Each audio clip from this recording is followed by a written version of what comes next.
There's a new company in Council Bluffs called IceCap Storage. It is a place where frozen food products are kept. Jacqueline Fernandez takes us inside the storage facility, which already has plans to expand. This is our We Are Local segment for the week. IceCap Storage in Council Bluffs opened their doors in March. Employees call it a warm service in a cold industry. Hey, it's great people, great supervisors, great leadership, and yeah, we feel the warmth.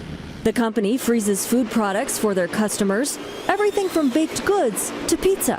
You name it, whatever shows up in the grocery store, cold aisles, they probably are, it's likely they might be here. Right now, the storage facility holds 24,000 pallets, but a new expansion promises even more space. You know, a customer typically has at least 1,000 pallets here, and that's a lot of products. That's, you know, roughly 25 pallets to a truckload.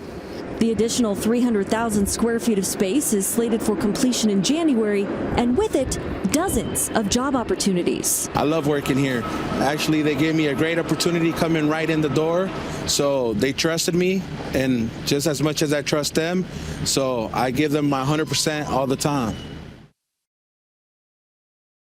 Jacqueline Fernandez reporting. We're told the state-of-the-art freezer system is energy efficient. Temperatures are monitored 24/7. There's even a blast freezer known for circulating cold air and freezing items very quickly, which helps preserve the quality of a food item for a longer period of time.